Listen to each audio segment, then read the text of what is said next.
আয়াত ৫৮ ওয়াজাআ ইখওয়াতু ইউসুফ ফাদাখালু আলাইহি ফাআরাফাহুম ওয়াহুম লাহু মুনকিরুন।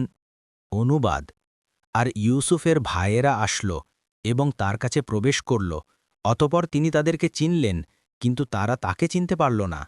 তাফসির ১ নং ফুটনোটের বিবরণ।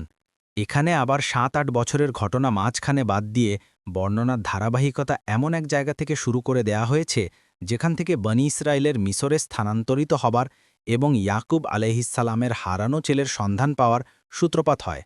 মাঝখানে যেসব ঘটনা বাদ দেয়া হয়েছে তার সংক্ষিপ্ত সার হচ্ছে, ইউসুফ আলাইহিসসালামের রাজত্বের প্রথম ৭ বছর মিশরে প্রচুর শস্য উৎপন্ন হয়। এই সময় তিনি আসন্ন দুর্ভিক্ষ সমস্যা দূর করার জন্য পূর্বাহ্নে এমন সমস্ত ব্যবস্থা অবলম্বন করেন যার পরামর্শ তিনি স্বপ্নের তাবির বলার পর বাদশাকে দিয়েছিলেন। এরপর শুরু হয় দুর্ভিক্ষের জামানা। ইবনে কাসির ২ নং ফুটনোটের বিবরণ। এই আয়াত থেকে পরবর্তী কয়েক আয়াতে ইউসুফ ভ্রাতাদের খাদ্যশস্যের জন্যে মিশরে আগমন উল্লেখ করা হয়েছে, কারণ দুর্ভিক্ষ শুধু মিশরেই সীমাবদ্ধ ছিল না, বরং দূর দূরান্ত অঞ্চল এর করাল গ্রাসে পতিত হয়েছিল। ইয়াকুব আলাইসাল্লামের জন্মভূমি কেনান ছিল ফিলিস্তিনের একটি অংশ। এই এলাকাটিও দুর্ভিক্ষের করালগ্রাস থেকে মুক্ত ছিল না, ফলে ইয়াকুব আলাইসাল্লামের পরিবারেও অনটন দেখা দেয়। সাথে সাথেই মিশরের এই সুখ্যাতি ছড়িয়ে পড়ে যে সেখানে স্বল্প মূল্যের বিনিময়ে খাদ্যশস্য পাওয়া যায়।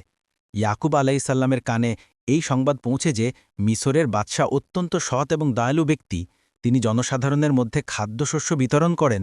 অতঃপর তিনি পুত্রদেরকে বললেন, তোমরাও যাও এবং মিশর থেকে খাদ্যশস্য নিয়ে আসো। সর্বকনিষ্ঠ পুত্র বিনিয়ামিন ছিলেন ইউসুফ আলাইসাল্লামের সহদর। ইউসুফ নিখোঁজ হবার পর ইয়াকুব আলাইসাল্লামের স্নেহ ও ভালোবাসা তার প্রতিই কেন্দ্রীভূত হয়েছিল, তাই সান্ত্বনা ও দেখাশোনার জন্য তাকে নিজের কাছে রেখে দিলেন। ১০ ভাই কেনান থেকে মিশর পৌঁছল। তারা ইউসুফ আলাইসাল্লামকে চিনল না, কিন্তু ইউসুফ আলাইসাল্লাম তাদেরকে ঠিকই চিনে ফেললেন। এরপর যে কোনোভাবেই হোক ইউসুফ আলাইসাল্লাম তাদের কাছ থেকে তাদের আরেক ছোট ভাইয়ের তথ্য উদ্ঘাটন করলেন। তারপর ইউসুফ আলাইসাল্লাম তাদেরকে রাজকীয় মেহমানের মর্যাদায় রাখা এবং যথারীতি খাদ্যশস্য প্রদান করার আদেশ দিলেন। বন্টনের ব্যাপারে ইউসুফ আলাইসাল্লামের রীতি ছিল এই যে একবারে কোনো এক ব্যক্তিকে এক উটের বোঝার চাইতে বেশি খাদ্যশস্য দিতেন না।